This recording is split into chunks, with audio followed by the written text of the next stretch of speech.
शिवाजी महाराजांची कीर्ती बेफाम होती. महाराजांची कीर्ती बेफाम, भल भल्यानं फुटला घाम. याला कोण घालीली असन, दरबारी पुसती बेगम. बडी बेगम म्हणजे अली आदिलशहाची आई बर का. नजर येत तिच्या अंगार, दरबार झाला गपगार. कुणी घेईन पुढाकार, साऱ्यांनीच मानली हार. इतक्यात अचानक एक सरदार उठला, बोलला, हम लाएंगे शिवाजी को. आणि त्याला विडा उचलला. नवतेच अफजल खान, नवतेच अफजल खान, जिता जागता जणू शैतान. खान बोलला छाती ठोकून, शिवबाला टाकतो चिरडून. कौतिक झाले दरबाराचे. खान निघाला मोठ्या गुरमीत. त्याचं गोड दड पायदड, फौज फाटलई बक्कळ. अंगी 10 हत्तीचं बळ, पाहणारा कापे चळचळ. वाटेत भेटेल त्याला चिडीत ठेचीत खानाची सेना निघाली. गावं लुटली, देवळं उद्ध्वस्त केली, आया बहिणीची आबरू लुटली. कोण रोखणार हे वादळ. आता शिवबाचं काही खरं नाही. इकडे निजाम, तिकडे मुघल, पलीकडे इंग्रज.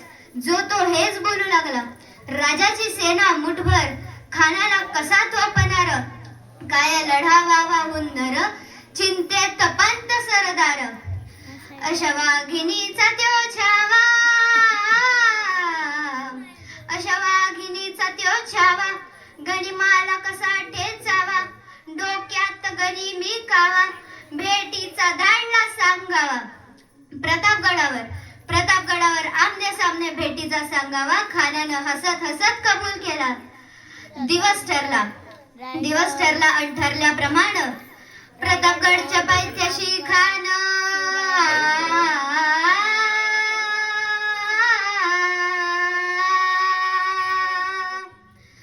प्रतापगडच्या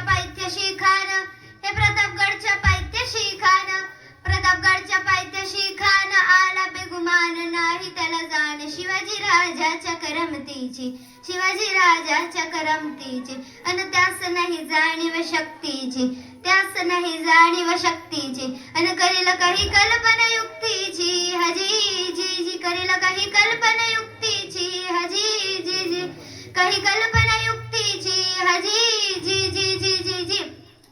खानाच्या भेटीसाठी महाराजाने एक शानदार शामियाना उभारला होता. भेटीसाठी छान उभारला नक्षीदार शामियान्याला. आणि अशा या शामियान्यात खान डौल दडुलात आला.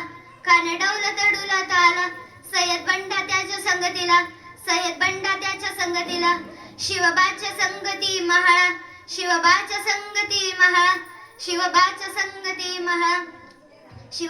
संगती महाळा. तो हसरी रोखून नजर गहिरी. जिरा जी. खानानं राजाला आलिंगन दिलं आणि दगा केला. खानदाभिमान मान्याला. कट्यारेचा वार त्यानं केला. खर आवाज झाला. चिलखता होता अंगाला. खानाचा वार फुका गेला. खान एडबडला. इतक्यात महाराजानं पोटामंदी बिछवा कलला. वाघनखांचा मारा केला.